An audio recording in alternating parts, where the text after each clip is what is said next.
Hello guys, welcome to CP Sharma classes. Optical isomer में अपन पढ़ रहे थे। अब अपन पढ़ेंगे RS configuration, erythro threo, DL configuration के बारे में देखने वाले हैं। जितने भी कंपाउंड है, मीजो कंपाउंड, एनेंशियोमर है, ठीक है, रेसमिक मिक्सचर वगैरह जो भी है उनके बारे में डिटेल से स्टडी करेंगे।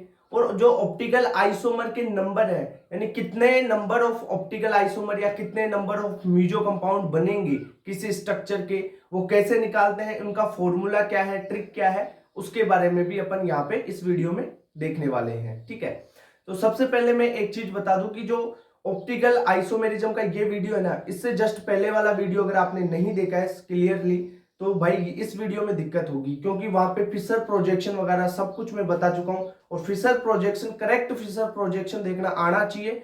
उसके बाद में ही आप देखोगे डीएल कॉन्फ़िगरेशन, इरिथ्रोथ्रियो और आरएस कॉन्फ़िगरेशन को समझना। ठीक है, उससे पहले वाले वीडियो में जो है अपन ने पढ़ा था कि ऑप्टिकल इनएक्टिव, ऑप्टिकल एक्टिव, सारी ऑप्टिकल एक्टिविटी वहां पे अपन ने चेक की थी कि कौन ऑप्टिकल एक्टिव है, कौन ऑप्टिकल इनएक्टिव है। ठीक है, इतनी बात। जीआई वगैरह सब कुछ पढ़ चुके, स्ट्रक्चर पढ़ चुके। अब देखो एक क्वेश्चन करवाता हूं जिससे जीआई भी आपका रिवीजन हो जाएगा। आइसोमेरिज्म में पूरे जो तीनों आइसोमेरिज्म है ना, उनका रिवीजन करवाते हैं एक क्वेश्चन के थ्रू।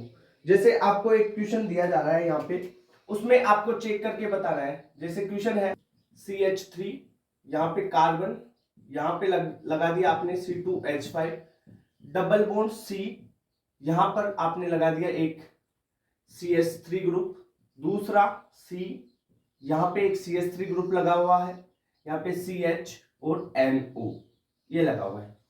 इस कंपाउंड में आपको बताना है क्या यहाँ पे टोटोमेरिज्म है,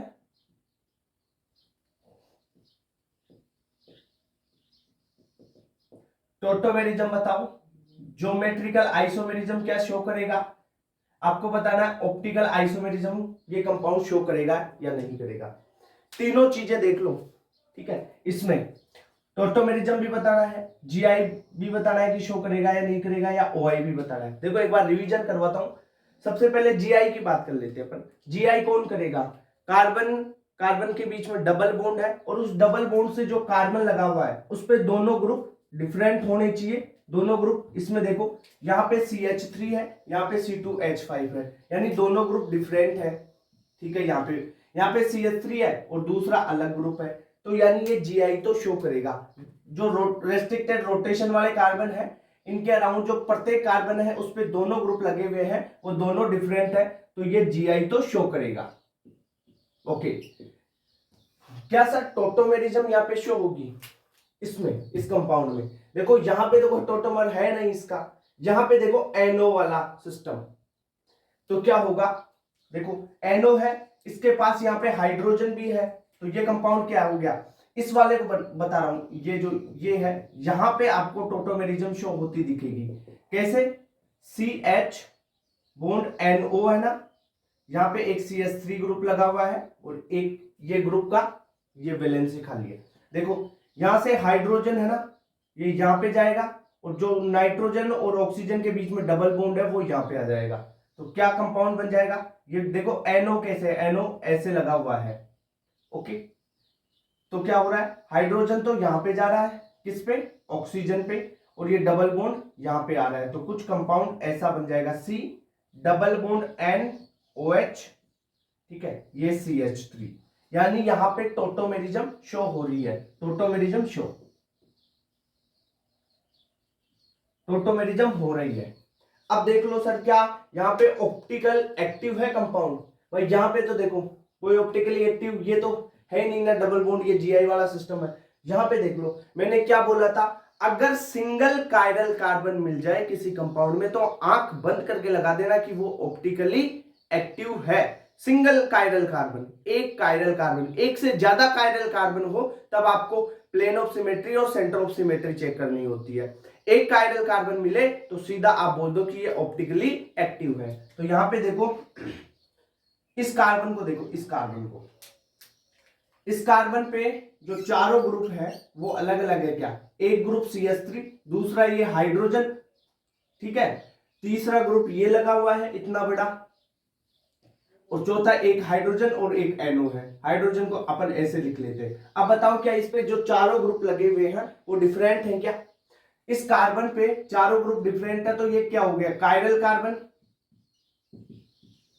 कायरल कार्बन, और कायरल कार्बन कितना है? एक। अगर एक कायरल कार्बन मिले तो हमेशा वो ऑप्टिकली एक्टिव होगा, यानी ऑप्टिकली आइसोमर होगा, वो ऑप्टिकल आइसोमेरिज्म शो करेगा। शो। ओके, तो इतनी बात क्लियर होगी।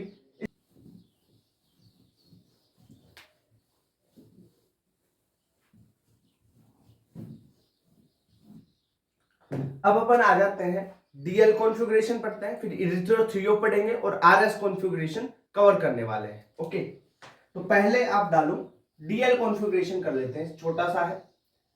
कैपिटल डी और कैपिटल एल किसके लिए यूज किया जाता है? जनरली देखो देखो ये जो डीएल कॉन्फ़िगरेशन है ना, ग्लिसरॉल्डिहाइड में चलता है। तो अपन बात करें, जैसे आपके पास है COOH, यहां पे कोई ग्रुप लगे हुए हैं, यहां पे CS2OH है, यहां पे H और यहां पे OH लगा हुआ है। एक तो ये कंपाउंड है, दूसरा आपके पास कंपाउंड है COOH, H, OH and CS2OH। अब इसमें अपन चेंज कर देते हैं, इधर हाइड्रोजन कर देते हैं, इधर OH कर देते हैं। एक बात समझो, जो D और L कॉन्फ़िगरेशन है इसका ऑप्टिकली एक्टिविटी से कोई लेना देना नहीं है। ये स्मॉल d और स्मॉल l वो चीज अलग है, और कैपिटल D और कैपिटल L चीज अलग है। इसका ऑप्टिकली एक्टिविटी से कोई लेना देना नहीं है। अपन पढ़ रहे थे ना पहले, स्मॉल d ये वाला, स्मॉल d और स्मॉल l ये डेक्सो रोटेटरी, ये लेवो रोटेटरी, ये ऑप्टिकली एक्टिविटी से रिलेटेड है। पर जो कैपिटल D और कैपिटल L है ऑप्टिकली एक्टिविटी से कोई रिलेशन नहीं है इसका। कैपिटल डी किसको बोलेंगे, कैपिटल एल किसको बोलेंगे, वो समझाता हूं।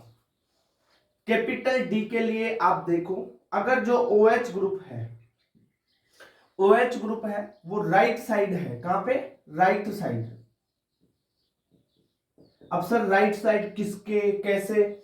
सही फिशर प्रोजेक्शन होना चाहिए, और उसमें आप देखो जो ये वाला कार्बन होगा ना आपके पास, यहां पर देखना है आपको, ठीक है? लास्ट कार्बन पे नहीं देखना, सेकंड लास्ट कायरल कार्बन ये वाला है, इस पे आपको ये चेक करना है। जनरली ग्लिसरॉल्डिहाइड है उसके लिए ये चेक किया जाता है। और एग्जांपल भी बताऊंगा, रुको। एल किसके लिए बोलोगे? अगर OH ग्रुप लेफ्ट साइड है तो उसके लिए OH जो है L शब्द यूज करोगे। अब देखो सर ये याद नहीं रहता, D कैसे, L कैसे? देखो आप L को याद रख लो, L को याद रख लोगे, L किसे बोलेंगे? लेफ्ट साइड वाले को। OH कहां पे हो? लेफ्ट। लेफ्ट है तो L, राइट है तो D, वैसे तो याद हो जाएगा, है ना? अब यहां पे देखो, इसमें जो OH है किस साइड है? ये तो आपकी राइट साइड है और ये है लेफ्ट साइड। राइट साइड, ये है लेफ्ट साइड, यानी यहां पर ये कौन सी साइड है? Left side. लेफ्ट साइड है तो इसे बोलेंगे L, ठीक है? और ये है ग्लिसरॉल्डिहाइड, तो L ग्लिसरॉल्डिहाइड इसका नाम हो गया। ओके, इसे क्या बोल दिया अपन ने? L बोल दिया।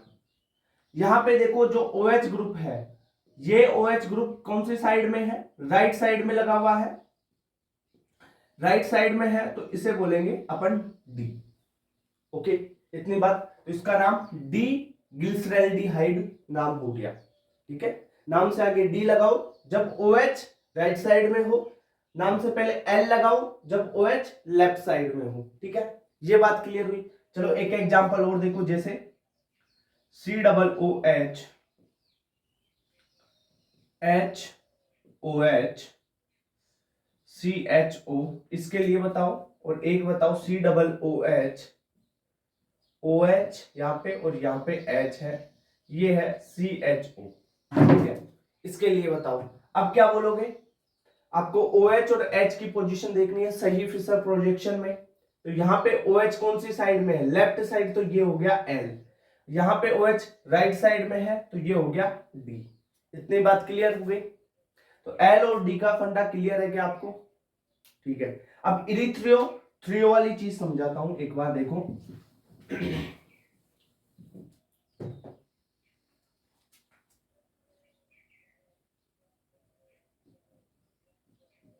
इरिथ्रियो एंड थ्रियो।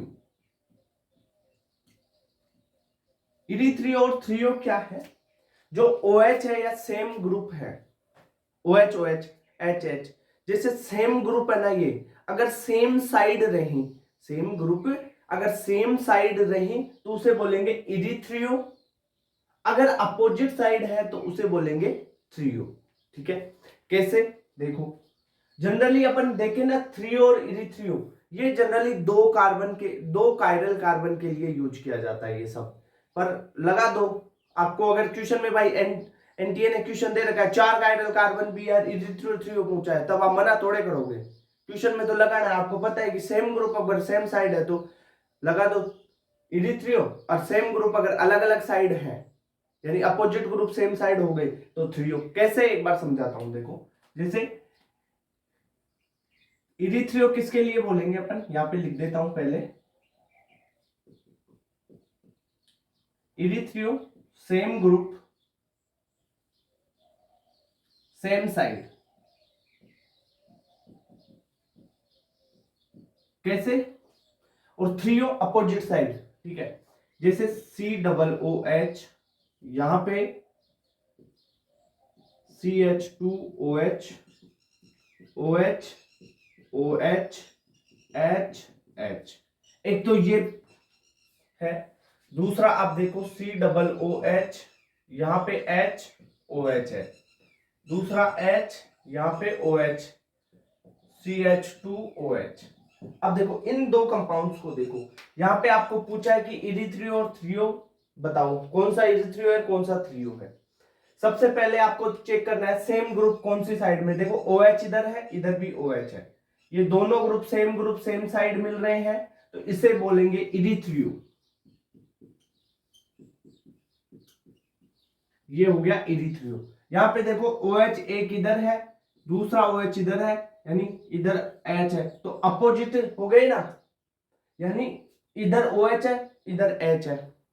ठीक है, यानी सेम ग्रुप नहीं हुए, सेम ग्रुप अगर नहीं होते हैं सेम साइड तो वो होता है थ्रियो। क्या ये बात समझ में आई आपके, ये चीज समझ में आई क्या? एक एग्जांपल और करवाता हूं, जैसे कुछ नहीं है ना इनमें, ये जो DL है इरिथ्रियो थ्रियो है, बहुत सिंपल चीज है। CHO HOH HOH, यहां पे CH3 CHO HOH, यहां पे OH H CH3। चलो इसमें देखो, इसमें बताओ सेम होने चाहिए, same side same group same side हो तो आप इरिथ्रियो लगा दो, अगर अपोजिट साइड हो जाए या अलग एक साइड में अलग अलग ग्रुप आ रहे हैं तो आप थ्रियो लगाओगे। ये देखो इधर हाइड्रोजन हाइड्रोजन यानी OH OH ग्रुप सेम हो गए इधर, तो आप इसके लिए क्या बोलोगे, इसके लिए क्या बोलोगे, इरिथ्रियो। ओके, इधर देखो OH OH अलग अलग है, इधर OH है और एक H है, दोनों अलग अलग ग्रुप है ना, इधर अलग अलग ग्रुप मिल जाए, अलग अलग ग्रुप आपको मिले तो आप क्या बोलोगे, थ्रियो। ओके, चलो ये बात क्लियर हुई या नहीं हुई? डी और एल कॉन्फ़िगरेशन समझ में आया। अब मैं आपको RS कॉन्फ़िगरेशन पे लेके चलता हूं। ये सारी चीजें करेक्ट फिशर पोजीशन में बनाई हुई है, अगर फिशर पोजीशन चेंज हो जाती है ना तब मैटर अलग हो जाएगा। जैसे एक क्वेश्चन करते हैं अपन, करवा के बता देता हूं तुम्हारे को, DL वाले करवा देते हैं एक।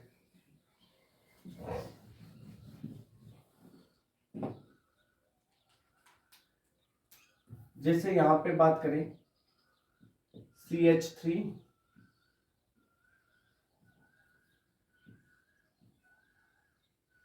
यहाँ पे OH, यहाँ पे H और यहाँ पे COOH।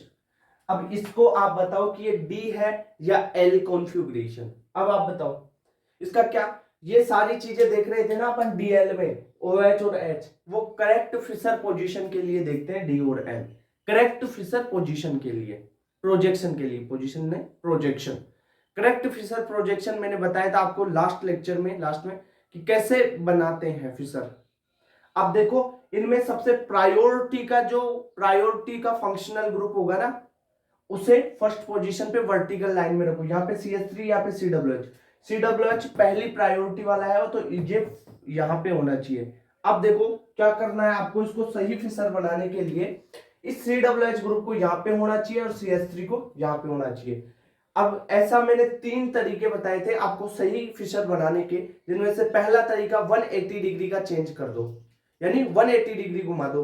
कोई भी चीज है, जैसे मैं बात करूं इस ग्रीन की और रेड की मार्कर की, अगर आपके पास ऐसा सिस्टम है, अगर आप चाहते हैं कि जो ये ग्रीन है ये नीचे हो, तो आप क्या करो, इस सिस्टम को 180 डिग्री घुमा दो। सिस्टम को 180 डिग्री, यानी इसे तो ऐसे घुमा दिया और इसे घुमा दिया ऐसे, यानी टोटल दोनों 180 डिग्री हो गए। तो कैसे हो गया, ऐसा सिस्टम बन गया ना आपके पास, ये सिस्टम बन गया। तो क्या बोलोगे, इसे 180 डिग्री घूम गया, यानी पहले कैसा था आपके पास, पहले ये था ऐसे, ऐसे था। अब 180 डिग्री, इसको भी 180 और इसको भी, दोनों को 180 घुमाना है, इसको ऐसे घुमा दिया, इसको ऐसे घुमा दिया, दोनों हो गए ना 180 डिग्री। ठीक है, ये समझो, ये बात होगी। अब घुमा दो दोनों को 180 डिग्री, तो कैसे घुमाओगे, CWH को ऊपर, CH3 को नीचे, इसको घुमा दिया तो ऊपर क्या हो गया आपका COOH, नीचे हो गया CH3। अब इसको घुमा दो, इधर गया OH और इधर गया H। अब ये करेक्ट फिशर है, ये करेक्ट फिशर प्रोजेक्शन है भाई, ये है करेक्ट, वो करेक्ट नहीं है क्योंकि CWH ग्रुप नीचे है लोअर में, इसे फर्स्ट प्रायोरिटी होनी चाहिए। इतनी बात क्लियर। अब देख लो ये OH ग्रुप कौन सी साइड है, राइट है या लेफ्ट, ये कौन सी साइड है, लेफ्ट साइड, लेफ्ट साइड है। और लेफ्ट साइड के लिए क्या यूज करते हैं अपन, L, इसका नाम हो जाएगा L, कॉन्फ़िगरेशन L हो जाएगा इसका, ये D नहीं होगा। आप ऐसे करके तो इसको OH इधर देख के डायरेक्टली आप इसको क्या करते, D करते ना, पर गलत है। करेक्ट फिशर प्रोजेक्शन देखना है D और L में, और RS कॉन्फ़िगरेशन पढ़ाऊंगा उसमें भी, ठीक है। अब ये ध्यान रखना, इस एग्जांपल को कर लो तुम, ये रिवीजन में बाद में काम आएगा। तो फिर अपन RS पे चलते हैं।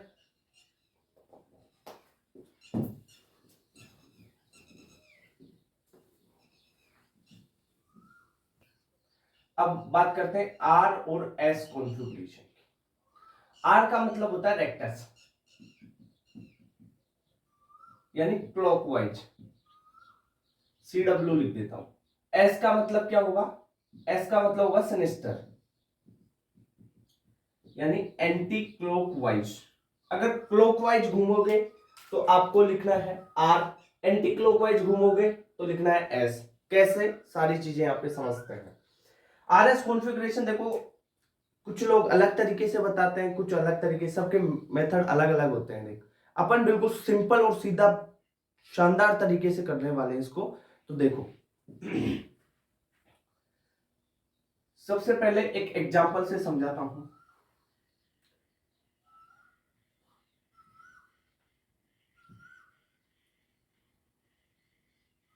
यहां पे H है, यहां पे फ्लोरीन है, यहां पे क्लोरीन है और यहां पे ब्रोमीन है, ठीक है। आपको CIP रूल तो याद होगा, यानी जिसका एटॉमिक नंबर ज्यादा उसको प्रायोरिटी देते हैं। CIP रूल कान इनगोल्ड और प्रीलोक का पढ़ाया था मैंने पहले, मतलब सेकंड लेक्चर GI वगैरह बताया था ना तुम्हारे को, वहां पे बताया था ना, ठीक है। तो वो चीज याद होनी चाहिए, देख साफ बात है।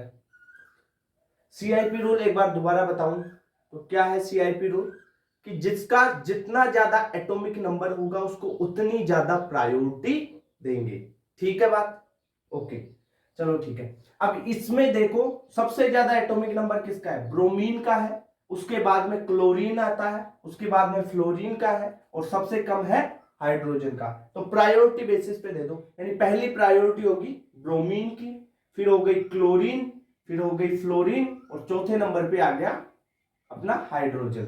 अब आपको चलना कैसे है, 1 से 2, 2 से 3, 1 से 2 तो चलना ही है, बीच में 3 आए 4 आए कैसे भी हो, तो 1 2 3 4 ऐसे चलना है, क्रम में चलना है 1 2 3 4। ठीक है, आपको अपने आप डायरेक्शन पता चल जाएगी क्लॉकवाइज है या एंटी क्लॉकवाइज। ठीक है, चलो ठीक है, यहां पे चलना कैसे, 1 2 3 4। ओके, हमेशा 1 से 2 चलना है, बस 1 से 2 की ओर घूम जाओ, 1 से 2 की ओर घूम जाओ, कैसे घूमे, 1 से 2 की ओर घूम गए, 1 2 3 4, 4 पे जाके रुकना है आपको। अब ये डायरेक्शन आपको पता कैसा दे रहा है, जो क्लॉकवाइज है या एंटी क्लॉकवाइज है। देखो अगर ऐसा डायरेक्शन आता है यानी इधर से इधर, ये डायरेक्शन होता है क्लॉकवाइज। अगर डायरेक्शन आपका ऐसा जा रहा है तो ये क्या होगा, एंटी क्लॉकवाइज, यहां पे लिख देता हूं एंटी क्लॉकवाइज। ओके, ये चीज पता है, सिंपल चीज। अब इसमें डायरेक्शन देखो कैसे जा रहा है, ये यहां से फर्स्ट से सेकंड, सेकंड से थर्ड, फोर्थ, ऐसे ऐसे जा रहा है, ऐसे मतलब एंटी क्लॉकवाइज। ये कैसे जा रहा है, एंटी क्लॉकवाइज। एंटी क्लॉकवाइज का मतलब क्या होगा, एंटी क्लॉकवाइज के लिए बोला है कि हमने एंटी क्लॉकवाइज सिनिस्टर होता है एस होता है, तो इसका कॉन्फ़िगरेशन एस हो गया। इतनी बात क्लियर। चलो एक एग्जांपल और बताओ, जैसे आपके पास एक एग्जांपल है यहां पे CH3, यहां पर हाइड्रोजन,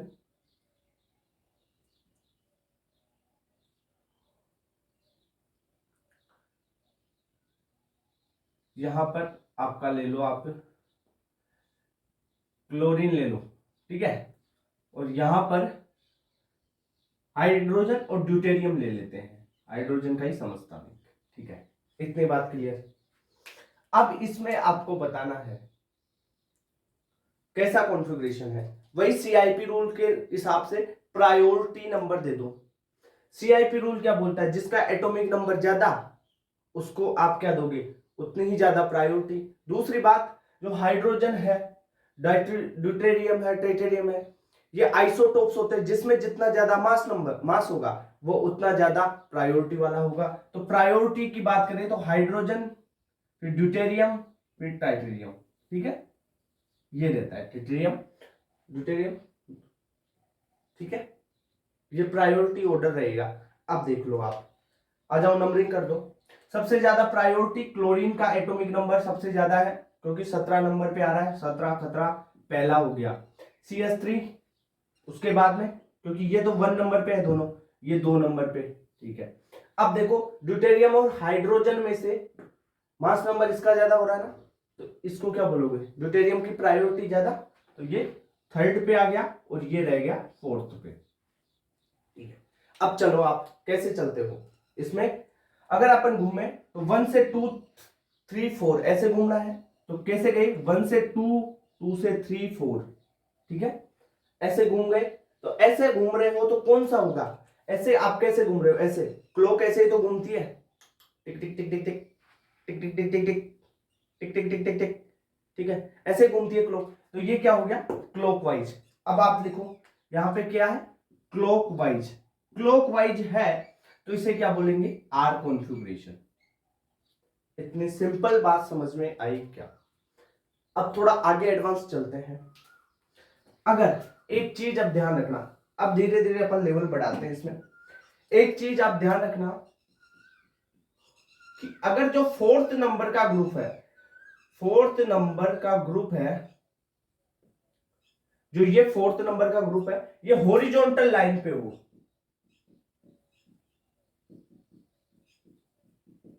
अगर ये हॉरिजॉन्टल लाइन कौन सी है, ये वाली लाइन, इस लाइन पे आ जाए फोर्थ नंबर वाला, ये फोर्थ नंबर वाला इस लाइन पे आ जाए, तब आपके पास जो भी आंसर आ रहा हो ना, अगर आर आ रहा है तो आर को आप एस लिखोगे, एस में कन्वर्ट करके, और एस आ रहा है अगर आपका आंसर तो उसे आर लिख दोगे।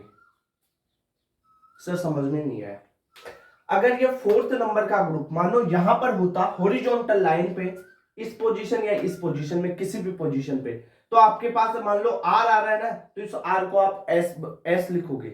ठीक है, यानी आर आ रहा हो तो उसकी जगह एस लिखना है, और एस आ रहा है उसकी जगह आर लिखना है। ठीक है, कैसे समझते हैं, एक बार आओ आप देखो। जैसे बात करें अपन, ये पॉइंट ध्यान रखना, फोर्थ नंबर वाला ग्रुप हॉरिजॉन्टल पे आए तब होगा, अदरवाइज हॉरिजॉन्टल पे नहीं है ना, वर्टिकल लाइन पे है तो सिंपल ही चलेगा। ओके ठीक है, आओ जैसे आओ, यहां पे हाइड्रोजन, ठीक है, ये हो गया ब्रोमीन, ये क्लोरीन, और ये हो गया फ्लोरीन। एक तो ये है, इसमें चलो यहां से शुरू करते हैं अपन। नंबरिंग दे लो, एटॉमिक नंबर जिसका ज्यादा उसको प्रायोरिटी दो, तो 1, ये 2, ये 3, और ये 4th नंबर पे। अब आपको सीधा डायरेक्ट ये रूल भी याद रहना चाहिए कि 4th नंबर वाला ग्रुप हॉरिजॉन्टल पे आ रहा है, हॉरिजॉन्टल पे आ रहा है। ठीक है, इतनी बात क्लियर। सबसे पहले तो आप एक क्लॉकवाइज और एंटी क्लॉकवाइज डायरेक्शन निकाल लो। सबसे पहले क्या करना है, क्लॉकवाइज एंटी क्लॉकवाइज, 1 से 2, 2 से 3, 3 से 4 ऐसे चलना है। आप यहां से चले ऐसे चलोगे, फिर ऐसे, फिर ऐसे, तो डायरेक्शन कौन सी आ रही है ये आप बताओ। ऐसे क्या चलता है, ऐसे चलोगे, ऐसे चल रहे हो ना, ऐसे कैसे चल रहे हो, ऐसे टक टक टक टिक टिक टिक। ठीक है, तो ये क्या है, ऐसे चल रहे हो तो क्लॉकवाइज है ना। ये डायरेक्शन कौन सी है, क्लॉकवाइज। एंटी क्लॉकवाइज कौन सी होती है, एंटी क्लॉकवाइज उल्टी होती है इससे। ठीक है, इतनी बात क्लियर। तो ये है क्लॉकवाइज, ये क्लॉकवाइज चल रहे हो। क्लॉक कैसे चलती है भाई, यहां से ऐसे, ये क्लॉकवाइज डायरेक्शन है। यहां पे लिख देता हूं यार, तुम कंफ्यूज होते हो। क्लॉकवाइज डायरेक्शन ऐसे है, ठीक है ये, और एंटी क्लॉकवाइज कैसे है, ऐसे। क्लॉकवाइज है, क्लॉकवाइज के लिए आप क्या लिखते हो, यहां पे देखो, क्लॉकवाइज के लिए आर लिखते हैं। पर मेन चीज क्या है, इसका आंसर आर नहीं होगा। क्यों, क्योंकि 4th नंबर वाला ग्रुप हॉरिजॉन्टल लाइन पे है, तो आर आ रहा है तो उसको एस लिखोगे, तो इसका करेक्ट आंसर क्या होगा, एस। तो ये होगा करेक्ट आंसर। टिक टिक टिक टिक टिक टिक। समझ में आया बात, ये चीज समझ में आई क्या। आर को एस बना दो, अगर एस आए यहां पे तो उसको आर बना देना। हॉरिजॉन्टल लाइन पे होना चाहिए 4th नंबर वाला, यहां पे हो यहां पे हो, कोई दिक्कत नहीं है। अब देखो एक एग्जांपल और करो, जैसे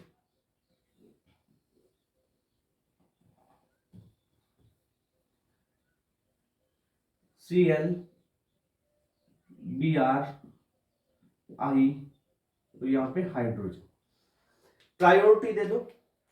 आयोडीन की सबसे ज्यादा 1, ब्रोमीन की फिर क्लोरीन की 3rd, एंड ये 4th।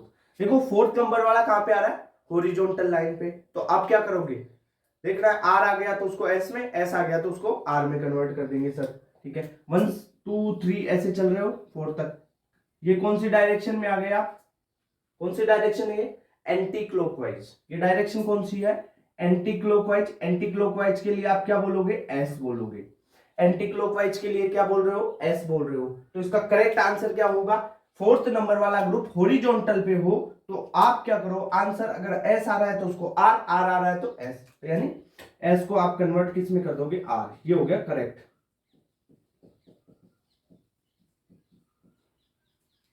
नहीं बात क्लियर हुई, ठीक है। चलो थोड़े अच्छे क्वेश्चन और करते हैं इसमें। एक क्वेश्चन देखो, जैसे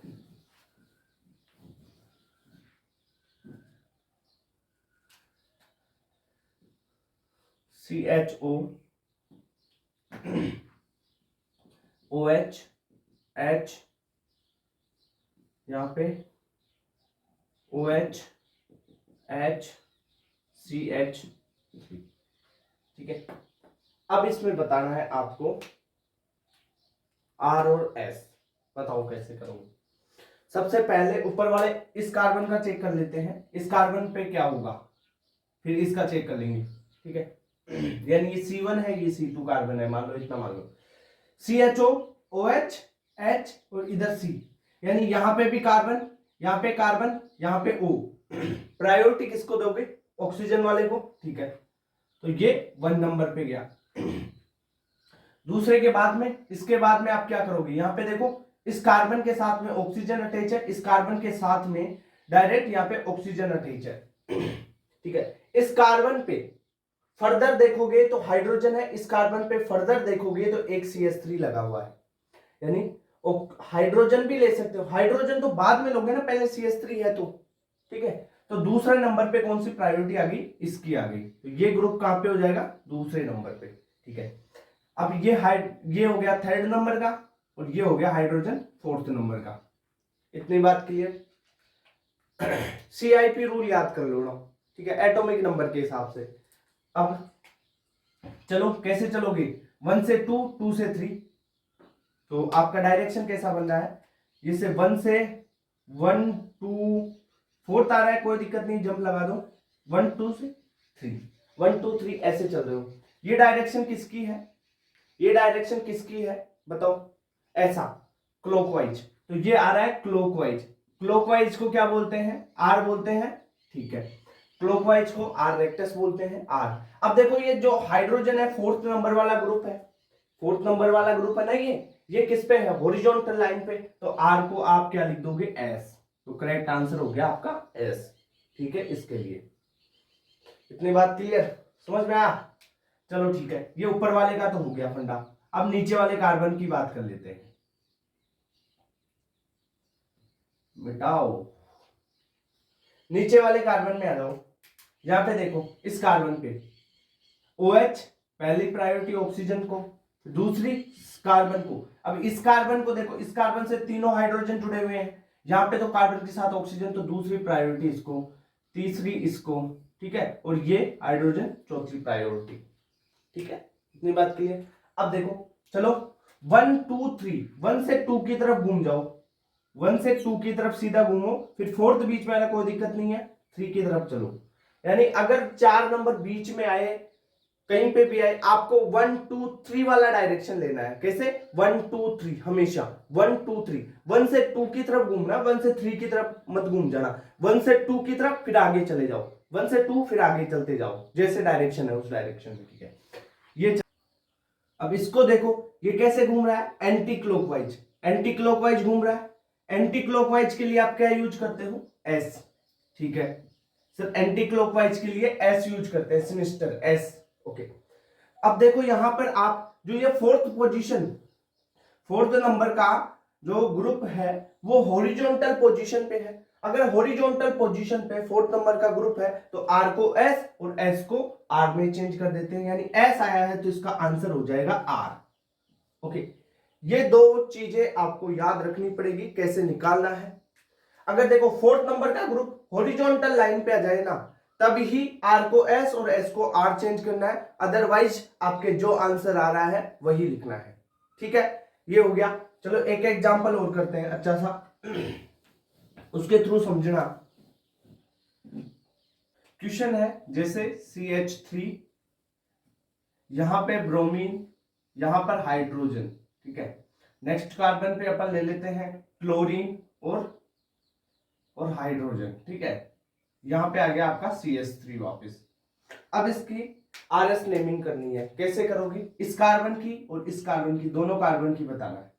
सबसे पहले CIP रूल से जिसका एटॉमिक नंबर ज्यादा उसको प्रायोरिटी देते हुए नंबरिंग कर लो। ये ब्रोमीन 1 हो गया, ये कार्बन 2 पे चला गया, ये कार्बन 3 हो गया, यहाँ पे हाइड्रोजन 4th पोजीशन। और हॉरिजॉन्टल लाइन देखो, ये लाइन होती है ना, ये होती है हॉरिजॉन्टल, और ऐसे लाइन होती है ना, ये होती है वर्टिकल, ठीक है। अब देखो चलो 1 से 2, 2 से 3, 1 से 2, 2 से 3, ऐसे घूमोगे, ऐसे घूम रहे हो, ऐसे घूम रहे हो, मतलब क्लॉकवाइज। ये है क्लॉकवाइज, क्लॉकवाइज के लिए आर यूज करते हो। ये 4th नंबर का ग्रुप हॉरिजॉन्टल लाइन पे आता है, तो आप आर को एस और एस को आर कर देते हो, तो इस आर को आपको एस करना पड़ेगा। करेक्ट आंसर आपका हो जाएगा ये। इस कार्बन पे आते हैं। इस कार्बन के लिए सबसे पहले नंबरिंग करते हैं अपन। कैसे करोगे? देखो क्लोरीन, हाइड्रोजन, CH3 और ये कार्बन है। इसमें क्लोरीन को 1 दिया, इस कार्बन को देते हैं 2, ये हो गया 3, ये हो गया 4। ठीक है, 1 से 2, 2 से 3, 4 ऐसे चलो, 1 से 2 चलो, सर्किल आगे करो, ये लो। ठीक है, तो ऐसे कौन चलता है, ऐसे ही होता है ये एंटी क्लॉकवाइज। ठीक है, ये कैसे चल रहा है, एंटी क्लॉकवाइज चल रहा है ना। एंटी क्लॉकवाइज के लिए क्या सिनिस्टर यूज करते हैं, एस यूज करते हैं। अब देखो जो 4th नंबर का ग्रुप हॉरिजॉन्टल लाइन पे है, इस लाइन पे हॉरिजॉन्टल लाइन पे है, तो इसको एस को आप कन्वर्ट कर दोगे आर में, तो करेक्ट आंसर आपके एस और आर हो जाएगा। इसका तो एस, इसका आर। ये बात समझ में आई क्या? अब डेस वेज वाले चलते हैं। अब आ जाते हैं डेस वेज में। डेस वेज आपको एक बार समझा देता हूं। डेस वेज, डेस वेज जानते हैं, अगर ये कार्बन है, इससे यहां पे कोई ग्रुप लगा हुआ है डॉटेड डॉटेड लाइन से, तो ये हो गया आपका डेस। ठीक है, ये अगर इस प्रकार से सॉलिड लाइन से बना हुआ हो, ये लाइन ना हो, सॉलिड हो, ये हो गया वेज। ठीक है, इसे बोलेंगे वेज।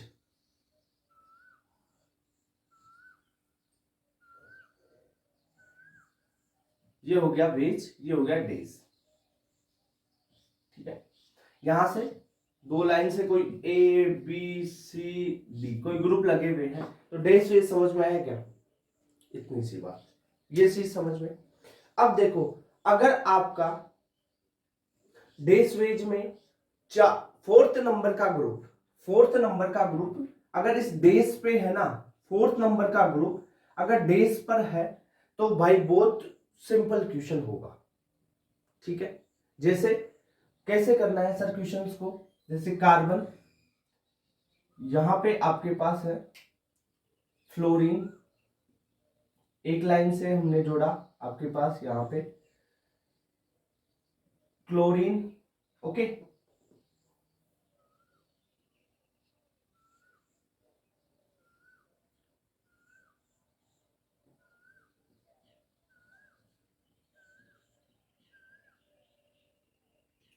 यहां पे है NH2 और ये बेस लाइन पर है हाइड्रोजन। ठीक है, CIP रूल से अब नंबरिंग करो इनकी, एक बार नंबरिंग करके देखो क्या होता है। सबसे ज्यादा क्लोरीन का एटॉमिक नंबर 1, फिर फ्लोरीन का 2, फिर नाइट्रोजन का 3, फिर हाइड्रोजन का 4। अब देख लो ये जो 4th नंबर का ग्रुप आ रहा है ना यहां पर, अगर वो बेस लाइन पे है तो भाई बिल्कुल सिंपल चीज हो जाएगी आपके लिए। कैसे, यहां पे घुमाओ, 4th नंबर का बेस लाइन पे हो तो 1 से 2, 2 से 3 ऐसे चलना बताया था आपको। 1 से 2 चलो, 2 से 3 ऐसे चल रहे हो। ऐसे चल रहे हो मतलब क्या हो रहा है, ये क्लॉकवाइज घूम रहे हो ना आप, ऐसे ये घूम रहे हो, ऐसे क्लॉकवाइज घूम रहे हो। क्लॉकवाइज के लिए क्या यूज किया जाता है, आर। ठीक है, क्लॉकवाइज के लिए क्या यूज किया जाता है, आर। तो इसका करेक्ट आंसर हो गया आर। इसमें ये चीज ध्यान रखना, 4th नंबर का डेज पे होना चाहिए। अगर ये 4th नंबर का ग्रुप डेज पर नहीं है, तब क्या कंडीशन बनेगी, उस चीज के बारे में देखते हैं। देखो ये चीज समझ में आई क्या? देखो एक चीज और करके बताते हैं अपन यहाँ पे। अगर आपके पास कंपाउंड ऐसा हो,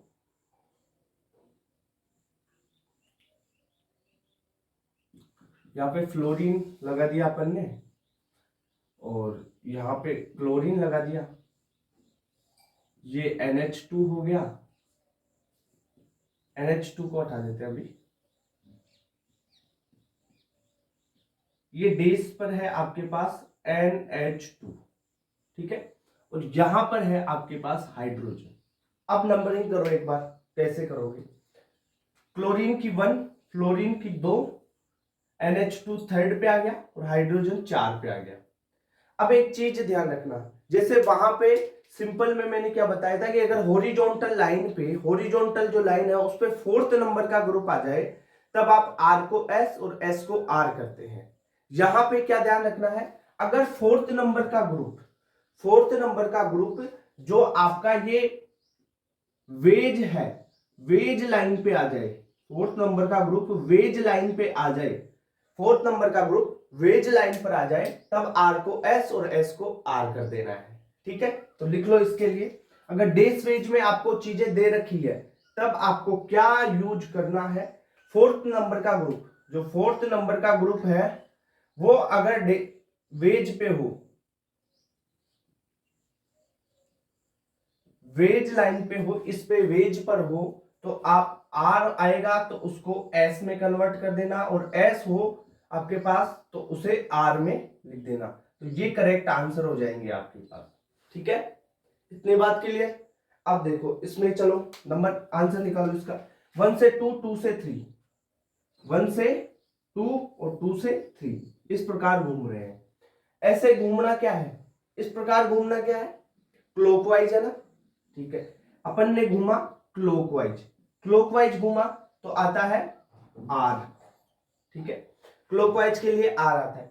पर यहां पे देखो ये जो वेज लाइन है, वेज पे फोर्थ नंबर का ग्रुप है, तो फोर्थ नंबर का ग्रुप अगर वेज लाइन पे हो तो आर को एस लिखेंगे और एस को आर लिखेंगे, यानी आर आया है तो इसका करेक्ट आंसर होगा एस। इतनी बात क्लियर हुई क्या, समझ में आई ये चीज, कैसे लिखा, क्या चीज हुई। देखो अगर 4 नंबर का ग्रुप आपके पास बेस लाइन पे है ना, तो बिल्कुल सही बात है, आपको कर देना है सिंपल, जैसे आर आ रहा है आर लिख दोगे, एस आ रहा है एस लिख दोगे। अगर फोर्थ नंबर का जो ग्रुप है वो डेस लाइन पे नहीं है, डेस के अलावा अगर वेज पे आ जाए तो आप आर को एस और एस को आर कर दोगे।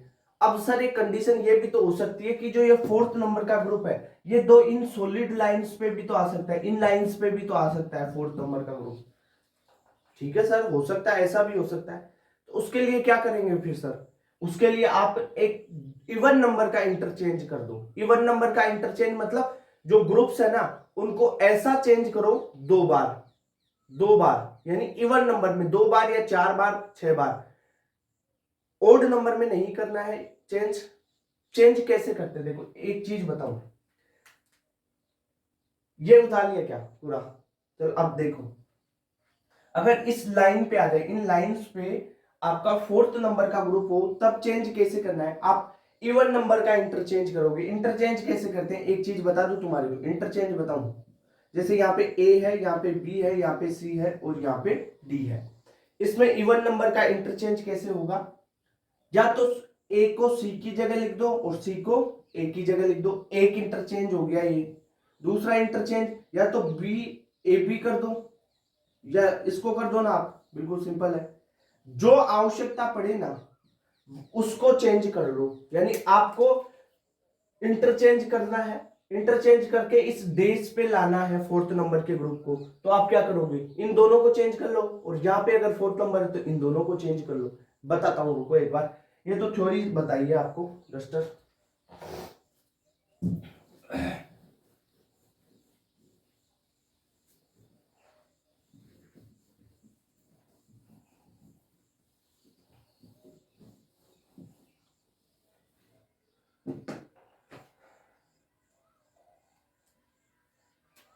देखो जैसे आपके पास अगर दिया हुआ वो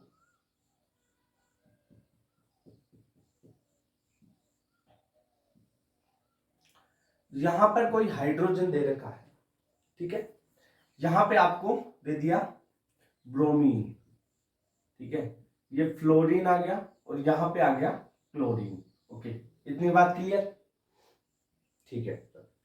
अब आप सबसे पहले क्या कर लो, नंबरिंग करो, नंबरिंग करोगे तो ये 1, ये 2, ये 3 और ये फोर्थ नंबर का। अब आपको पता चला कि फोर्थ नंबर का ना तो इस लाइन पे है ना इस लाइन पे है, ना तो वेज पे है ना ही डेज पे है, ठीक है। फोर्थ नंबर का ग्रुप अगर लाइन पे हो, यहां पे लिख लो, फोर्थ नंबर का ग्रुप अगर ऑन लाइन हो यानी लाइन पर हो, लाइन पर हो, लाइन का मतलब इस लाइन पे या इस लाइन पे, इन लाइन पे हो तो इवन नंबर का इंटरचेंज करते हैं, इवन नंबर का आप इंटरचेंज करोगे, इवन नंबर का इंटरचेंज करके जो फोर्थ नंबर का ग्रुप है ना उसको डेज पे ला दोगे, ठीक है, क्या करना है, एक इवन नंबर का इंटरचेंज करना है, दो इंटरचेंज करने। इवन नंबर का मतलब 2 या 4 या 6 8, सिंपली 2 ही होते हैं आपके यहाँ पे, 2 में काम हो जाएगा, या तो इनको कर लो या इनको कर लो। ठीक है, इवन नंबर का इंटरचेंज करो, ऐसा करो कि जो फोर्थ नंबर का ग्रुप है वो डेज पे आ जाए, फोर्थ नंबर का ग्रुप है वो डेज पे आ जाए, ऐसा इंटरचेंज करना है। अब यहां पे देखो फोर्थ नंबर का ग्रुप ये है और ये 1 नंबर का है, या तो इसमें इंटरचेंज ऐसा करो कि जो ये 1 नंबर का ग्रुप है ना, यहां पे ये फोर्थ नंबर का ग्रुप आ जाए। ठीक है, ऐसे करना है। इंटरचेंज कैसे करना है आप देखो,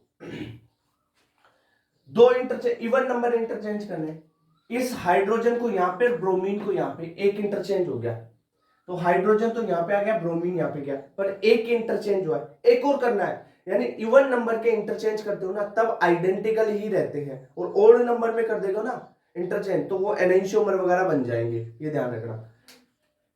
सिंगल किया, जहां पे हाइड्रोजन ब्रोमीन यहां पे गया, देखो एक इंटरचेंज में तो क्या हुआ आपके पास, यहां पे था ब्रोमीन आ गया और यहां पे आ गया आपका हाइड्रोजन। चलो ठीक है सर, एक इंटरचेंज और करो, इवन करना है आपको तो इस फ्लोरीन को इधर और क्लोरीन को इधर ला दो, ये इंटरचेंज एक और हो गया, तो यहां पे तो आपका आ गया फ्लोरीन, ओके, और यहां पे आ गया आपका क्लोरीन। ठीक है सर, इसमें इवन नंबर यानी 2 इंटरचेंज किया, 2 इंटरचेंज करेंगे तब ऐसा कंपाउंड बन गया। अब इसकी नंबरिंग कर लो आप, आपने नंबरिंग तो कर रखी है ना, तो ब्रोमीन 1 था, ये 2 था, फ्लोरीन 3 था और ये 4th नंबर का। अब देखो जो 4th नंबर का ग्रुप है ना वो कहां पे आ गया, डेज पे, अपने को डेज पे लाना है, सिंपल चीज डेज पे ही होती है। वेज पे लेके आओगे तो आर को एस, एस को आर, ऐसे करोगे, क्या मतलब है यार उसको। अब डेज पे लेके आओ ना सीधा, 2 इंटरचेंज करके, इवन नंबर का इंटरचेंज। अब देख लो 1 से 2, 2 से 3 चलना है, 1 से 2 और 2 से 3, कुछ इस प्रकार का रास्ता है। ऐसा रास्ता कौन सा होता है, अगर ऐसे घूमते हैं भाई, ऐसे घूम रहे हैं ऐसे, तो क्या घूम रहे हैं, एंटी क्लॉकवाइज घूम रहे हैं ना। ठीक है सर, ऐसे घूमा तो क्या हुआ, एंटी क्लॉकवाइज घूमे, एंटी क्लॉकवाइज का मतलब क्या हो रहा, एस, तो करेक्ट आंसर एस हो गया इसका।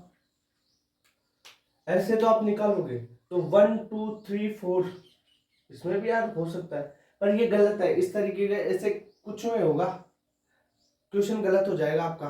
अगर डायरेक्ट करोगे ना, डायरेक्ट करना ही नहीं है, 4th नंबर का ग्रुप अगर लाइन पे हो ना तो भाई कर मत देना, आपको उसको डेज पे लेके आना है। ठीक है, 4th नंबर का ग्रुप अगर इन लाइंस पे हो तो उसे डेज पे लाओ, इवन नंबर का इंटरचेंज करके। अगर 4th नंबर का ग्रुप सॉलिड पे हो, इस लाइन पे हो, वेज पे हो, वेज पे हो तो आपको क्या करना है, आर को एस, एस को आर।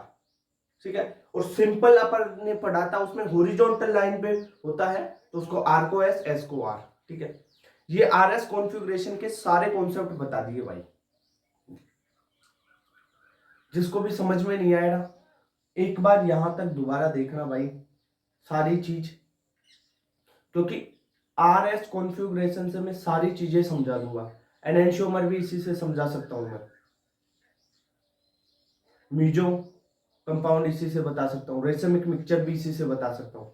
आर एस वहां पे सीधा मैं आर और एस लिखूंगा, आर को एस में कन्वर्ट करना है या आर एस को एस में, एस को आर में, जो कन्वर्टेशन है वो सारी चीजें बता दूंगा, पर उनके बेसिक कॉन्सेप्ट तो बताऊंगा, सारी बेसिक चीजें बताऊंगा। ठीक है, वो ये तो आर एस तो ये है कि आपका आंसर जल्दी निकल जाएगा उससे, आर एस कॉन्फ़िगरेशन निकालना सीख लिया ना तो एनेंशियोमर का आपको पता है। ऐसे तो पता लगाने में टाइम लगेगा कि not super imposable mirror image, वहां से आर और एस किया, आर से एस, एस से आर, सीधा पता चल जाएगा। ठीक है, तो यहां तक ये चीजें नोट करो यार, ये 4th पॉइंट अच्छा है, नोट करो।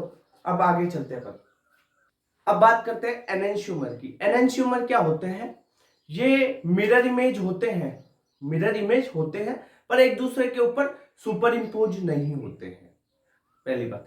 मिरर इमेज कैसे देखो, अगर आप अपने आप को मिरर में देखोगे ना तो आपका ये वाला हाथ है ना इस साइड दिखेगा, यानी लेफ्ट वाला राइट साइड दिखेगा, राइट वाला लेफ्ट दिखता है, ठीक है। जैसे एग्जांपल से बात करते हैं, enantiomer not super imposable mirror image होते हैं, जैसे COOH ग्रुप, यहाँ पे H, यहाँ पे OH और यहाँ पर CH3 लगा दिया। अब इसका मिरर इमेज बनाओ आप, ये मिरर लगा दिया बीच में, इमेज मिरर में कैसे दिखेगा ये बताओ।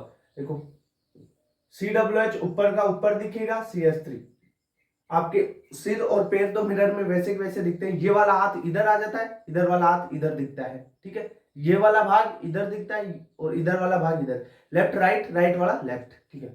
तो ये क्या होगा, OH तो उधर दिखेगा, H इधर दिखेगा, ये होगा, ये इसके मिरर इमेज हो गई। अब हमने बोला कि जो एनेंशियोमर होते हैं वो क्या होते हैं, not super imposable mirror image. तो अगर इसे ऐसे उठाओगे, यहां से उठाओ ऐसे और इसके ऊपर रखते हो तो क्या मिरर इमेज बनेगा इसका, नहीं बनेगा ना, सॉरी मिरर इमेज नहीं, ये सुपर इम्पोज होगा या नहीं होगा, नहीं होगा ना। ऐसे उठाया इसको और इसके ऊपर ऐसे ले जाएंगे, रखेंगे इसको, जैसा ये है फॉर्मेट, उठाया इसको इसके ऊपर रखो तो क्या होगा, सुपर इम्पोज नहीं कर पाएगा, क्योंकि यहाँ पे हाइड्रोजन है, यहाँ पे OH है, सेम टू सेम नहीं बन रहा ना, तो not super imposable mirror image होगी। अब देखो सर, आपने तो ये मिरर इमेज वगैरह बना के देख लिया, कुछ और तरीका है क्या कि हमें डायरेक्ट ऐसा क्वेश्चन दिया हुआ वो पूछे कि ये एनेंशियोमर है या नहीं है। तो एक तरीका देखो, आपको RS कॉन्फ़िगरेशन बता चुका मैं, उसमें आपको याद रखना है, अगर R और S का मिक्सचर हो, या S और R मिल जाए आपको, एक R एक S, तो वो एनेंशियोमर होगा, एक S और एक R, ये होते हैं एनेंशियोमर, ठीक है, ये क्या होंगे, एनेंशियोमर होंगे। अब इसमें अपन RS कॉन्फ़िगरेशन से भी चेक कर लेते हैं, एक का R आना चाहिए, दूसरे का S होगा, तो वो एनेंशियोमर होंगे। जैसे नंबरिंग करो, 1 इस पे 2, यहाँ पे 3 हो गई और ये हो गया 4th, ठीक है।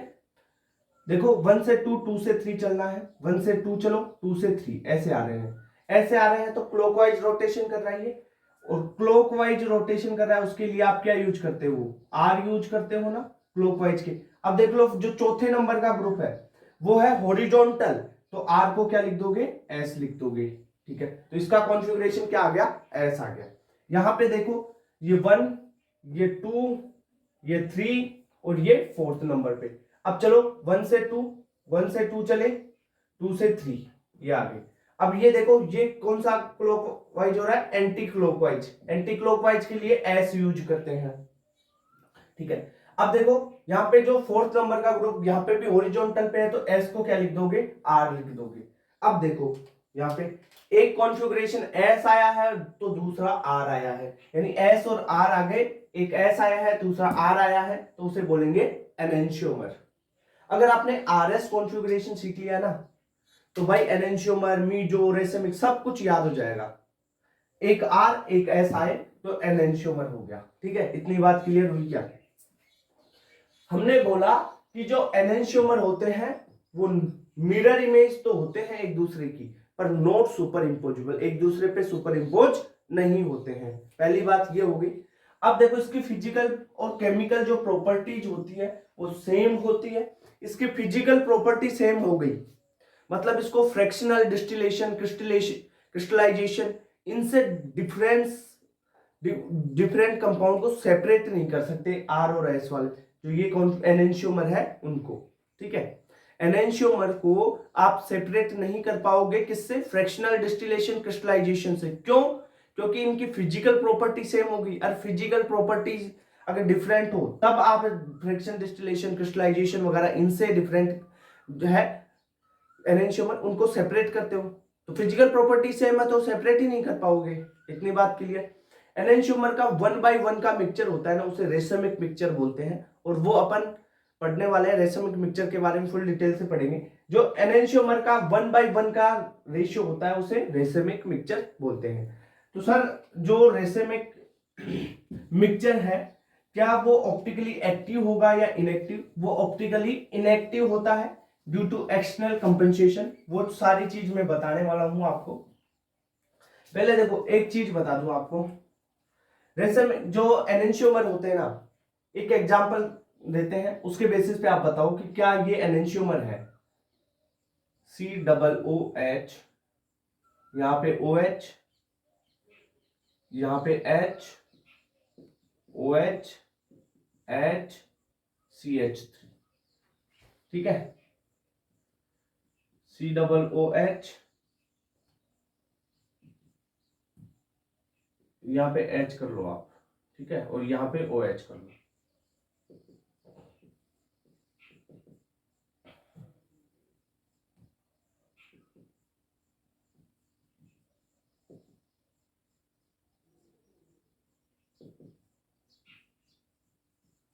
क्या ये दोनों कंपाउंड है, ये एनेंशियोमर है या नहीं है? आपको जवाब देना है, बताओ। ये एनेंशियोमर है। RS कॉन्फ़िगरेशन निकाल के भी देख लो। इसका अगर R आ रहा है तो इसका S आएगा, इसका S आ रहा है तो इसका R आएगा, यानी दोनों का R और S के कॉम्बिनेशन में होगा तो एनेंशियोमर होंगे। अगर मिरर इमेज बनाना चाहिए, देखो इसकी मिरर इमेज देख लो, ये क्या है, इसकी मिरर इमेज ही तो है, और इसको उठा के इस पे रख रहे हैं तो नॉट सुपर इम्पोजिबल है, यानी नॉट सुपर इम्पोजिबल है, ठीक है। एक चीज ध्यान रखना, जो एनेंशियोमर होते हैं ना वो ऑप्टिकली एक्टिव होते हैं, ठीक है, ऑप्टिकली एक्टिव होते हैं। क्या होते हैं एनेंशियोमर? ऑप्टिकली एक्टिव होते हैं। अगर यहाँ पे सिमेट्री आ जाती है ना भाई, सिमेट्री आ जाएगी ना तो एनेंशियोमर नहीं रहेंगे। जैसे एक बात करूं मैं क्वेश्चन के थ्रू आपको, COOH, यहाँ पे OH, OH, H, H, COOH, एक तो ये हो गया। और इसका मिरर इमेज बना दूं मैं, COOH, OH, H, H, OH, COOH। अब बताओ क्या ये एनेंशियोमर है? ये फर्स्ट वाला तो एनेंशियोमर शो करेगा, एनेंशियोमर है।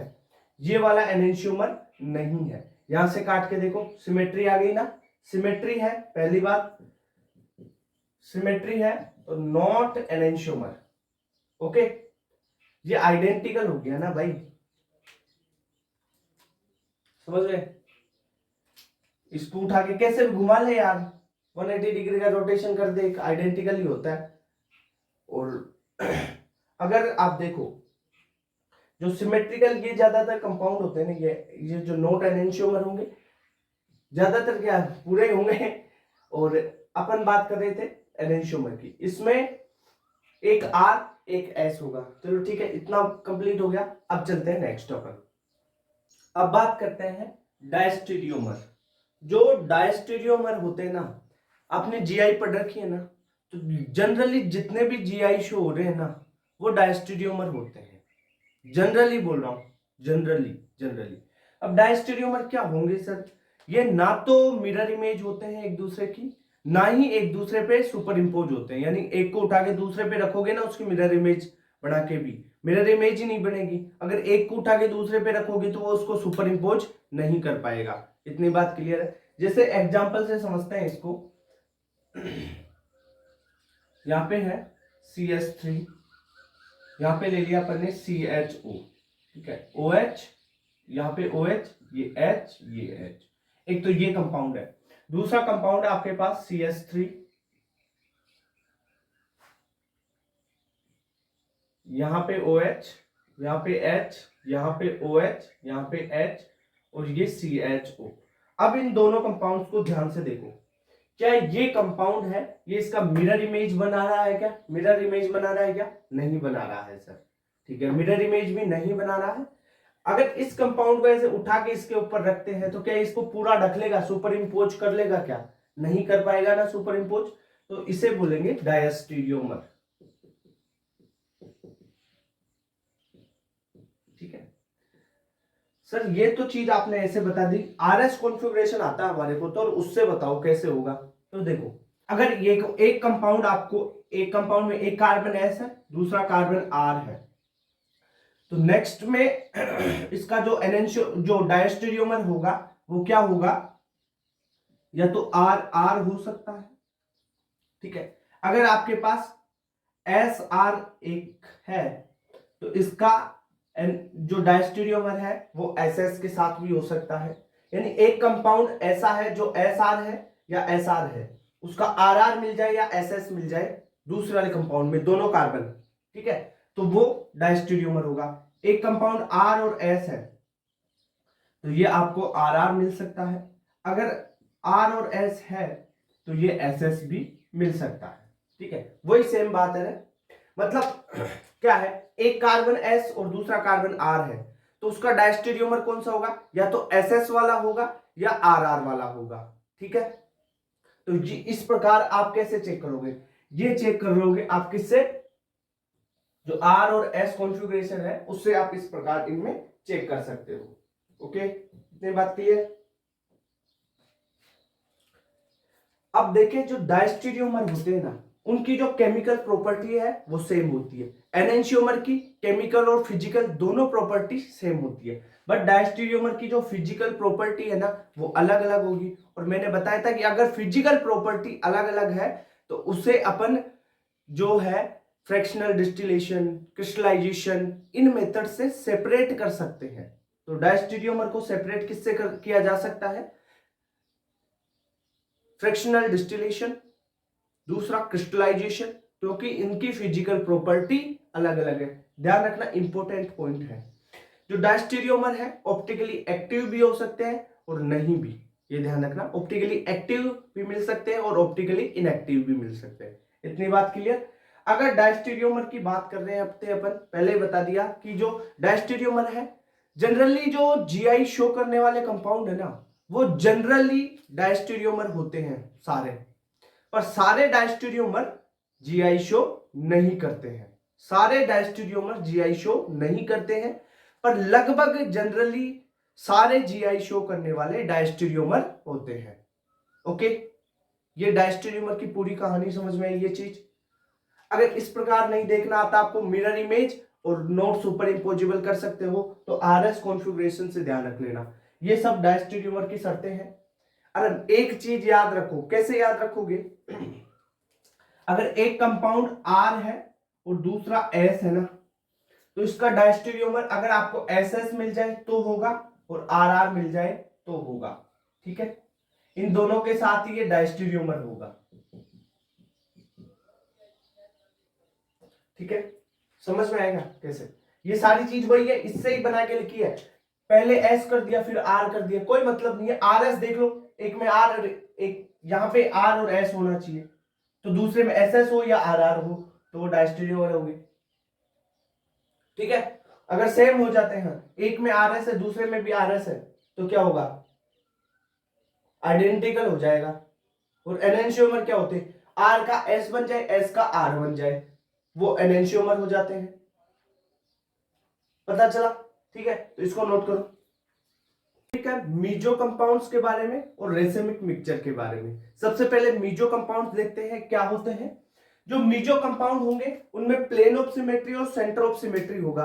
आपके जो एनसीईआरटी है उसमें प्लेन ऑफ सिमेट्री वाले एग्जांपल्स दे रखे हैं और सिलेबस में प्लेन ऑफ सिमेट्री है। ठीक है, और कायरल कार्बन होना जरूरी है, प्लेन ऑफ सिमेट्री होना जरूरी है, तब ही वो कंपाउंड मीजो कंपाउंड होगा। कैसे, उसके एग्जांपल से अपन यहाँ पे देखेंगे। ऑप्टिकली इनएक्टिव होते हैं ये इंटरनल कंपनसेशन के कारण, क्योंकि एक तो बन जाएगा इसमें आर और दूसरा एस, तो इंटरनल कंपनसेशन होगा, इस कारण ये क्या होंगे, ऑप्टिकली इनएक्टिव हो जाते हैं। दूसरी बात, जो मीजो कंपाउंड आप देख रहे हो तो उसमें सिमेट्री होना जरूरी है, और ये दो से ज्यादा इसमें कायरल कार्बन होंगे तभी वो कंपाउंड मीजो कंपाउंड होगा। कैसे, एक बार एग्जांपल से देखते हैं। जैसे हमारे पास COOH, यहां पे HOH, ये HOH और COOH, ये कोई कंपाउंड है। इस कंपाउंड को देखो आप, इसमें आपको क्या देखना है, पहली बात सिमेट्री है या नहीं है, दूसरी बात कायरल कार्बन। तो सिमेट्री तो आप अगर यहां से काटते हो, इसे यहां से काटते हो तो देखो ऊपर और नीचे दोनों सेम भाग हो गए, यानी सिमेट्रिकल तो है ये। अब कायरल कार्बन देख लो, दो या दो से ज्यादा, इसमें देखो इस पॉइंट को देखो और इस पॉइंट को, इस कार्बन पे जो चारों ग्रुप लगे हुए हैं चारों डिफरेंट है, यानी ये कायरल कार्बन है। इस पे भी चारों ग्रुप अलग अलग लगे हुए हैं, यानी ये भी कायरल कार्बन है। तो इसमें सिमेट्री भी है, आपने देखा सिमेट्री है इसमें, कायरल कार्बन भी है इसमें, तो इसे बोलेंगे मीजो कंपाउंड। ठीक है, ये हो जाएगा मीजो। एक चीज और बताऊं, जैसे आरएस कॉन्फ़िगरेशन में आप देखते हो ना, तो इसी ही कंपाउंड में एक तो बन जाएगा आर और दूसरा बन जाएगा एस। एक की ही कंपाउंड में एक बनेगा आर, दूसरा बनेगा एस। नहीं समझे? देखो एक ही कंपाउंड में एक अगर आर हो और एक एस हो तो वो क्या हो जाएंगे, मीजो हो जाएंगे। कैसे? अब यहां पे देख लो, चेक कर लो इसको। अब इसमें देखो, आप इस कंपाउंड को देख सकते हैं आर और एस कॉन्फ़िगरेशन से। कैसे? अगर एक ही कंपाउंड में, सिंगल कंपाउंड में एक कार्बन तो आर आ रहा है और दूसरा कार्बन एस आ रहा है, तो ऐसे कंपाउंड क्या होंगे, मीजो। एक ही कंपाउंड में, यानी वन कंपाउंड, एक ही कंपाउंड में, ध्यान रखना। जैसे पहले तो अपन क्या देखते थे, एक इसमें एक इसमें, दोनों में अलग अलग देखते थे। अब क्या देखना है, एक ही कंपाउंड में देख लो, एक कार्बन आर होगा तो दूसरा एस होगा। कैसे? ये चेक करते हैं अपन मीजो कंपाउंड के लिए। कैसे? देखो इसका आरएस कॉन्फ़िगरेशन देख लो। पहले नंबरिंग कर दो, 1, ये कार्बन, एक OH, यहाँ पे कार्बन है, इसमें 2 O है, ठीक है ना। तो ये 2 पे आ गया, ये 3 आ गया, ये 4th आ गया, ठीक है। 1 से 2, 2 से 3 घूमो, 1 से 2, 2 से 3, ऐसे घूमते हैं।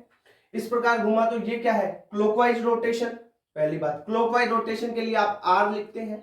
एक बात, अब देखो 4th नंबर वाला ग्रुप कहां पे है, हॉरिजॉन्टल लाइन पे, तो आर को किस में कन्वर्ट कर दोगे आप, एस में कन्वर्ट कर दोगे।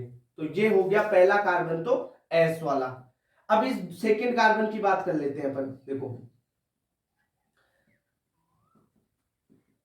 इस कार्बन के लिए यहां पे 1, ये हो गया 2, नहीं ये 2 नहीं होगा। क्यों नहीं होगा? क्योंकि देखो ये वाला कार्बन है ना, इससे 2 ऑक्सीजन जुड़े हुए हैं, इस कार्बन से एक कार्बन एक ऑक्सीजन जुड़ा हुआ है। प्रायोरिटी किसको दोगे, इसको दोगे। तो 2, ये हो गया 3 और ये हो गया 4। अब 1 से 2, 2 से 3 घूमो, ऐसे। ये कैसे घूम रहा है, एंटी क्लॉकवाइज। एंटी क्लॉकवाइज के लिए क्या यूज किया जाता है, एस सिनिस्टर, एस। अब देखो 4th नंबर वाला ग्रुप कौन से, हॉरिजॉन्टल पे है, तो एस आया ना, तो उसका कर देंगे अपन क्या, आर। तो देखो एक ही कंपाउंड में एक तो एस है और दूसरा आर है, ठीक है। एक ही कंपाउंड में एक एस आ जाए और एक आर आ जाए, एक कार्बन एस एक कार्बन आर, तो वो क्या होगा, इंटरनल कंपनसेशन हो रहा है ना इसमें, इस कारण ये ऑप्टिकली इनएक्टिव हो गए, और एक एस और एक आर आ जाए तो सीधा लगाओ मीजो है वो। ओके, इतनी बात क्लियर हुई। आर एस से भी कैसे निकालते हैं। और सिमेट्रिकल देखो, अगर ऐसे सिंपल ही देखना है आपको, सिमेट्रिकल देखो, फिर कायरल कार्बन देख लो। सिमेट्रिकल है साथ में कायरल कार्बन है, तो ये हो जाएगा क्या, आपका मीजो कंपाउंड। अगर मीजो कंपाउंड की मिरर इमेज बनाओगे, मान लो इसकी मिरर इमेज बनाओगे, तो वो आइडेंटिकल बनेगी। मिरर इमेज क्या बनती है, आइडेंटिकल मीजो कंपाउंड की। अब आते हैं रेसिमिक मिक्सचर, क्योंकि इसके बहुत से एग्जांपल दे सकते हो आप भाई।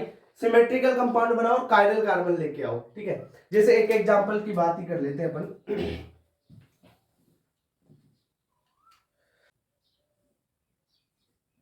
ये एग्जांपल ले लेते हैं, ये जुड़ा हुआ है इसमें वेज में, यहां पे क्लोरीन जोड़ दिया, यहां पे क्लोरीन जोड़ दिया। अब देखना है इसमें, अगर इस कंपाउंड को आप यहां से काटते हैं तो प्लेन ऑफ सिमेट्री हो गई इसमें, ठीक है। ये सिमेट्रिकल कंपाउंड है, ओके ठीक है सर, ये सिमेट्रिकल है। अब इसमें देखो क्या, यहाँ पे कायरल कार्बन है, ये कायरल है, ये भी कार्बन कायरल कार्बन है, ठीक है। तो यहाँ पे क्या हुआ, कायरल कार्बन में मिल गया, तो ये कंपाउंड क्या हो जाएगा, मीजो कंपाउंड हो जाएगा। ये दोनों कार्बन कार्बन क्या है, कायरल कार्बन है, ओके। यहां से काटा, सिमेट्री भी है, इसमें क्या है, कायरल कार्बन भी है। ये दोनों देखो, इस कार्बन पे देखो चारों ग्रुप अलग अलग होंगे। यहाँ पे देखो एक तो लगा हुआ होगा, हाइड्रोजन लगा हुआ है, दूसरा ग्रुप देखो ये, यहां से कार्बन जा रहा है ये वाला, और तीसरा ये वाला। तो इस पे जो चारों बॉन्ड बन रहे हैं वो sp3 है, ये चारों अलग अलग है, एटम से जुड़े हुए हैं, तो कायरल कार्बन है। तो ये क्या हो गया, मीजो कंपाउंड हो गया, ओके। अब चलते हैं रेसिमिक मिक्सचर। देखो अपन ने यहां पे पढ़ा कि मीजो कंपाउंड होते हैं optically inactive due to internal compensation, और रेसिमिक मिक्सचर होते हैं एक्सटर्नल कंपनसेशन के कारण, ठीक है। ये बात ध्यान रखना।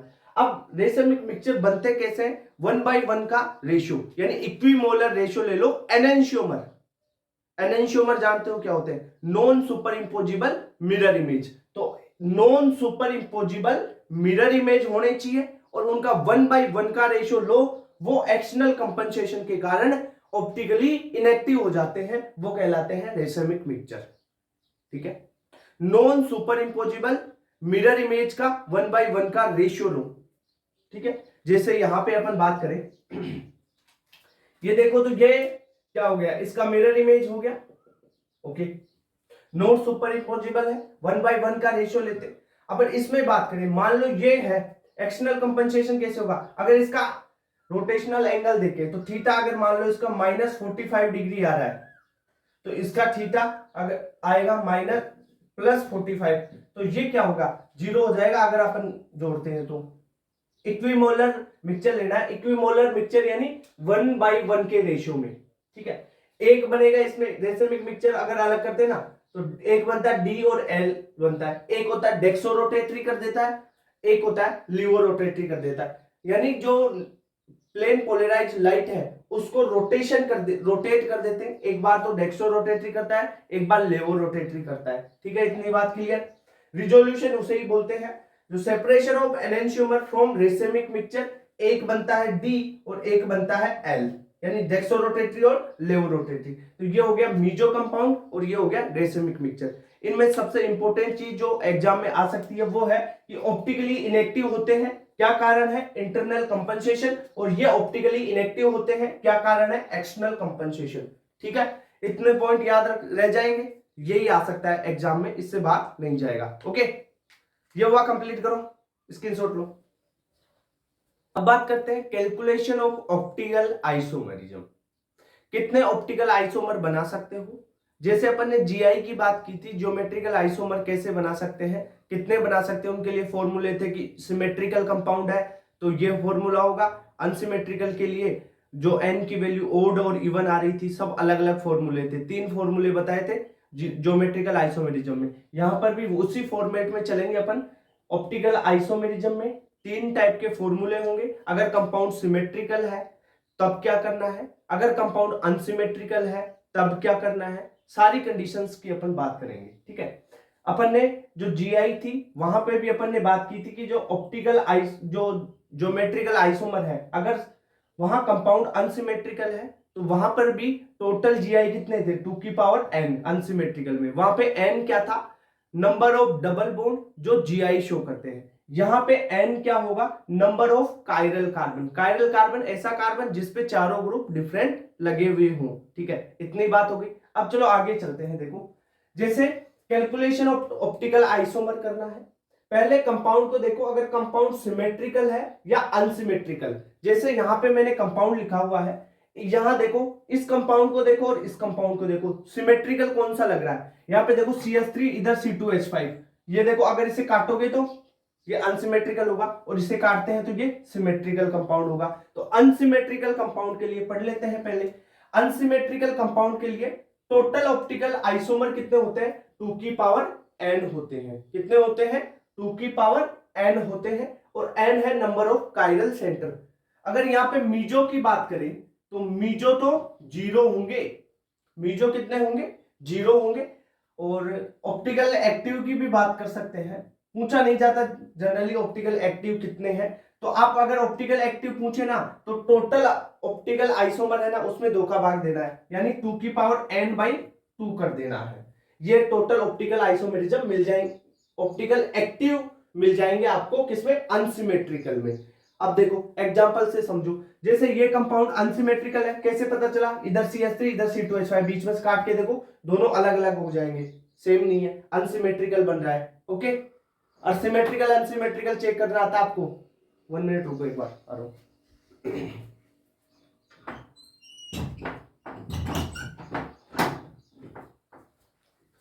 ठीक है, सिमेट्रिकल अनसिमेट्रिकल चेक करना आता है आपको, नहीं आता, देखो ऊपर CH3 इधर C2H5, बीच में काटो दोनों अलग अलग है, अनसिमेट्रिकल है, अनसिमेट्रिकल है। अब देखना है इसमें आपको कायरल कार्बन कितने हैं, देखो इसको देखो, इस कार्बन को, इस कार्बन को, इसमें 2 कायरल कार्बन मिल रहे हैं ना आपको, 2 कायरल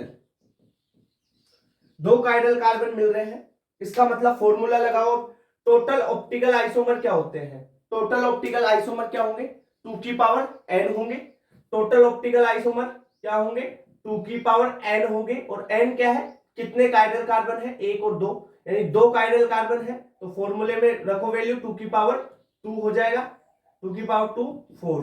तो करेक्ट आंसर 4 हो गया इसका। टोटल आइसोमर इसमें कितने होंगे? ऑप्टिकल आइसोमर 4 होंगे। मीजो कंपाउंड कितने होंगे? इसमें 0 होगा, ठीक है, मीजो 0। अरे मीजो कंपाउंड के लिए क्या बताया था मैंने पहले कि वो सिमेट्रिकल होना चाहिए, अगर अनसिमेट्रिकल है तो मीजो कंपाउंड होगा ही नहीं। वैसे भी देख सकते हो फॉर्मूले से, क्या देखोगे आप, ठीक है। ऑप्टिकली एक्टिव देखना चाहते हो तो इसमें 2 का भाग दे दो, यानी इसमें से 2 कंपाउंड ऐसे होंगे जो ऑप्टिकली एक्टिव होंगे, ठीक है।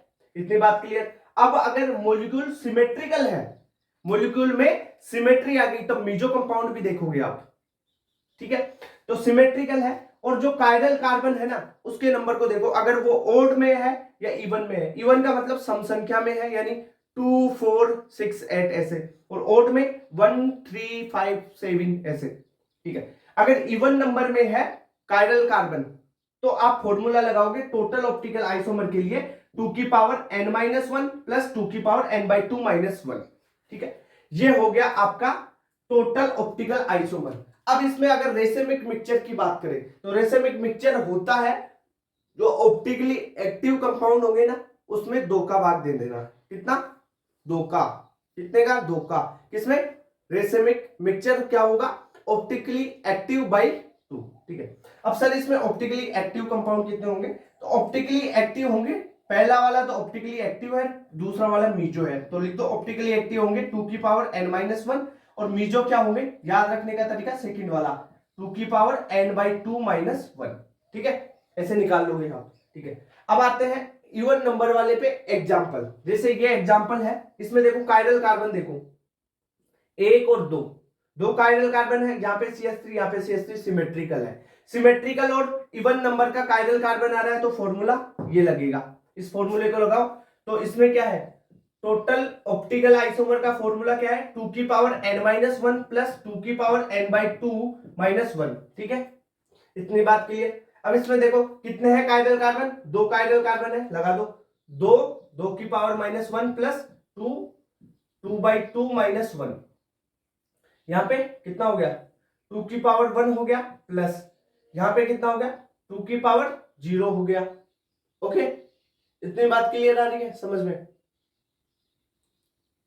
अब देखो आगे चलो, सोल्व कर लो। 2 की पावर 1 2 और 2 की पावर 0 1, तो ये हो गए 3 टोटल ऑप्टिकल आइसोमर मिल जाएंगे आपको इसके। ओके, इतनी बात क्लियर?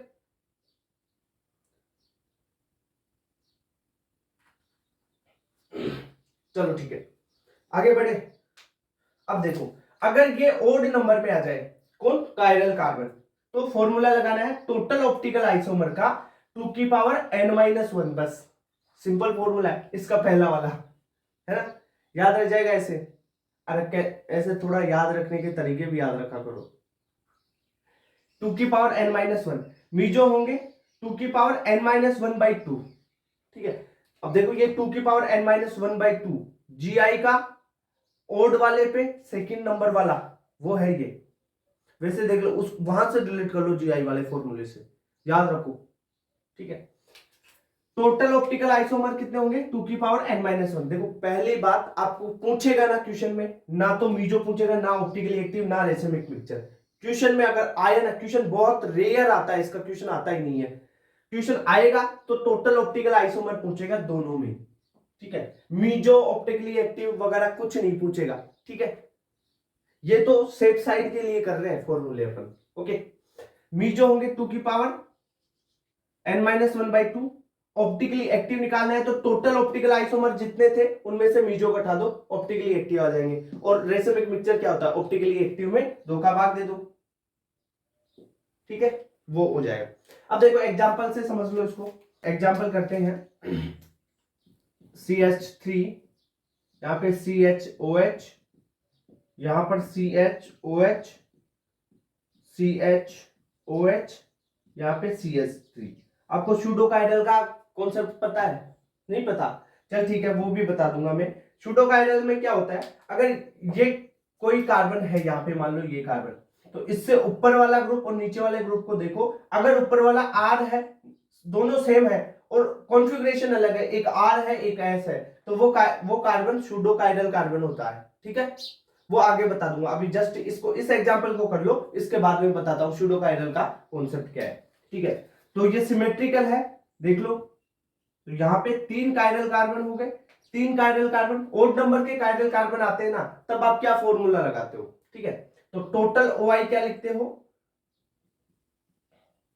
टोटल ऑप्टिकल आइसोमर क्या होते हैं, 2 की पावर n-1, यानी 2 की पावर 3 -1, तो कितना हो गया 2 की पावर 2, तो ये 4 आंसर आ गए इसके, 4 ऑप्टिकल आइसोमर बन जाएंगे। ऐसे आपको इन फॉर्मूलों को एग्जीक्यूट करना है। इतनी बात क्लियर। अब सूडो कायरल का जो कॉन्सेप्ट है वो बताता हूं, स्क्रीनशॉट लो, बहुत इंपॉर्टेंट चीजें हैं ये। अब बात करते हैं सूडो कायरल सेंटर की, एक बार समझो। कायरल कार्बन या कायरल सेंटर वो होता है जिसपे चारों ग्रुप अलग अलग लगे हुए हो। सूडो कायरल कंडीशन में क्या होगा, कंपाउंड sp3 होगा, 2 ग्रुप अलग अलग लगे हुए होंगे। ठीक है, 2 ग्रुप अलग अलग लगे हुए हैं, और जो 2 ग्रुप होंगे वो सेम होंगे, आइडेंटिकल होंगे, पर उनमें या तो GI शो हो रहा होगा या RS कॉन्फ़िगरेशन, यानी उसमें कोई एक कायरल कार्बन होना चाहिए।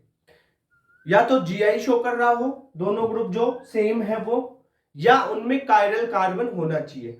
अगर देखो सूडो कायरल कार्बन या सूडो कायरल सेंटर उसे बोलेंगे sp3 एटम होना चाहिए एक। ठीक है, which should have 2 different group, other 2 groups are identical showing GI or have chiral center। ठीक है, मतलब क्या है, देखो sp3 ये कार्बन, इसकी बात करो, देखो इस कार्बन को देखो, ये sp3 है, सही है, 4 सिग्मा बॉन्ड sp3, 2 ग्रुप अलग अलग है, ये H और ये OH, ये दोनों अलग अलग है। ठीक है, 2 डिफरेंट होने चाहिए और ये 2 सेम है।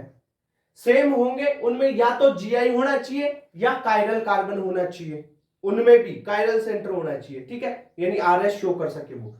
अब ये कायरल और एकायरल कब होंगे उसकी कंडीशन देखो। अगर ये वाला है, ये सिस हो जाए और ये ट्रांस हो जाए, तब ये कायरल कार्बन शो कर देंगे, या ये ट्रांस ये सिस हो जाए तब कायरल कार्बन होगा, ये वाला कंपाउंड। यानी जो ऊपर वाले कंपाउंड है, अगर ये कंपाउंड, इसकी बात करें, ये अगर सिस है और ये वाला कंपाउंड अगर ट्रांस है, तो बीच वाला ये कायरल कार्बन कंपाउंड होगा कायरल, तब इसे कायरल बोल देंगे। अगर ये कंपाउंड ट्रांस है और नीचे वाला सिस है, तो भी इसे कायरल बोलेंगे। ठीक है सर, अगर ये जो कंपाउंड है ये सिस हो गया और नीचे वाला भी सिस कंपाउंड हो गया, दोनों सिस ही है, GI शो कर रहे हैं, ये सिस आइसोमेरिज्म है, ये भी सिस आइसोमेरिज्म शो कर रहा है, तब ये एकायरल होगा, कायरल नहीं होगा। एकायरल मतलब कायरल नहीं होगा। इतनी बात क्लियर। अगर ये ट्रांस हो गया और नीचे वाला भी ट्रांस हो गया, तो भी ये क्या होंगे, एकायरल ही होंगे। ठीक है, इतनी बात क्लियर। यानी दोनों अलग अलग होंगे तभी कायरल होगा। अलग अलग मतलब एक सिस हो जाए एक ट्रांस हो जाए, एक सिस हो जाए एक ट्रांस हो जाए, या एक ट्रांस हो जाए एक सिस हो जाए, तब वो कायरल कार्बन में काउंट होगा ये। अदरवाइज अगर सिस सिस है दोनों, या दोनों ट्रांस ट्रांस है, तब ये कायरल कार्बन में काउंट नहीं होगा ये कार्बन। ये बात क्लियर हुई। अब देखो, जैसे कायरल सेंटर हो उसकी बात कर लेते हैं। देखो यहां पे बात करते हैं, एक ये कार्बन है, इस पे दोनों 2 ग्रुप तो ये अलग अलग लगे हुए हैं, और ये जो ऊपर लगे हुए दोनों ग्रुप है ना, एक तो ये और एक ये वाला ग्रुप, दोनों ग्रुप सेम है। अब इन सेम में एक कायरल सेंटर होना जरूरी है, ताकि वो RS कॉन्फ़िगरेशन अपन यहां पे चेक कर सके। देखो इसमें इस कार्बन पे जो चारों ग्रुप है वो अलग है, यानी ये तो कायरल है और ये भी कायरल है। ठीक है, अगर ये कायरल है तो ये R हो गया, और ये कॉन्फ़िगरेशन अगर इसका S हो जाता है, तो बीच वाला जो कार्बन होगा वो कायरल होगा। कायरल कब कब हो सकता है, या ऊपर वाला ये R हो जाए, ये S कॉन्फ़िगरेशन में, RS कॉन्फ़िगरेशन बता चुका उसकी बात कर रहा हूं मैं, या ये S हो जाए और ये R हो जाए, तब ये कायरल होंगे।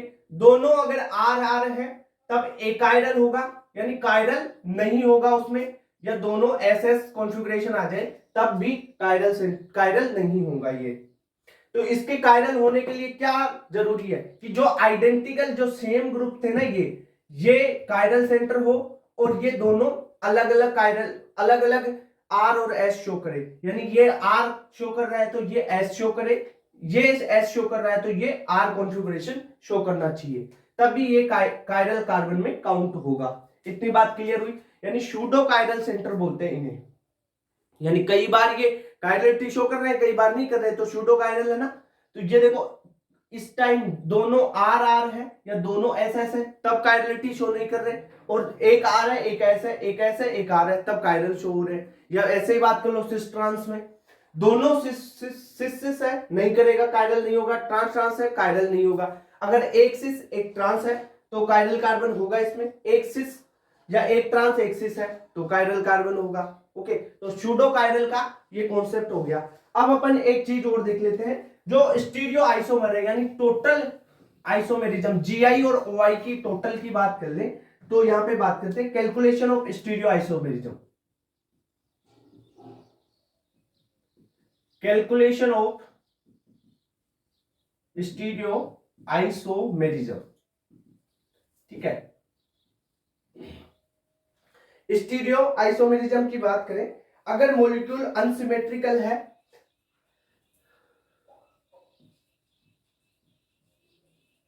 मॉलिक्यूल क्या है अनसिमेट्रिकल, तो टोटल ओआई क्या होंगे, टोटल ऑप्टिकल आइसोमर क्या होंगे 2 की पावर n। अब यहां पे सर n का बड़ा दिक्कत है, n क्या है, यहां पे n होगा टोटल, जो टोटल स्टीरियो आइसोमर शो करने वाले सेंटर, मतलब यानी सिंपल बात बोलूं तो ऐसे डबल बॉन्ड जो जीआई शो कर रहे हैं प्लस कायरल कार्बन, जो जीआई शो कर रहे हैं वो वाले तो डबल बॉन्ड लेना है और कायरल कार्बन लेना है अपने को टोटल n, ये हो गया। यानी टोटल अपन n की बात करें तो n होता है टोटल स्टीरियो सेंटर, ठीक है। जैसे एग्जांपल की बात करें अपन, CH3 CH double bond CH, यहां पे CH लगा हुआ है, OH लगा और यहां पर CH3 लगा दिया। अब इस कंपाउंड में बात करते हैं तो टोटल ऑप्टिकल आइसोमर निकालना है। टोटल ऑप्टिकल आइसोमर के लिए फॉर्मूला होता है 2 की पावर n। यहां पे n होंगे जो जीआई शो करने वाले स्टीरियोजेनिक एरिया, मतलब डबल बॉन्ड है जहां पे जीआई शो हो रही है वो, और कायरल कार्बन दोनों का टोटल होगा, वो होगा n की वैल्यू और फिर 2 की पावर n कर देना है, टोटल ऑप्टिकल आइसोमर आ जाएंगे स्टीरियो आइसोमर टोटल, ठीक है। इतनी बात कर लिया। अब देखो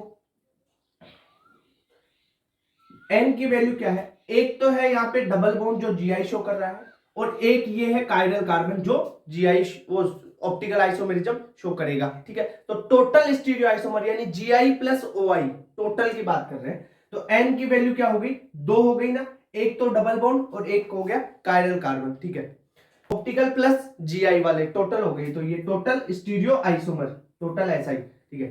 फॉर्मूला है 2 की पावर n हो जाएगा और n की वैल्यू यहाँ पे 2 है तो 2 की पावर 2 हो गया 4, यानी यहां पर टोटल स्टीरियो आइसोमर यानी ऑप्टिकल आइसोमर प्लस जीआई कितने होंगे, 4 होंगे।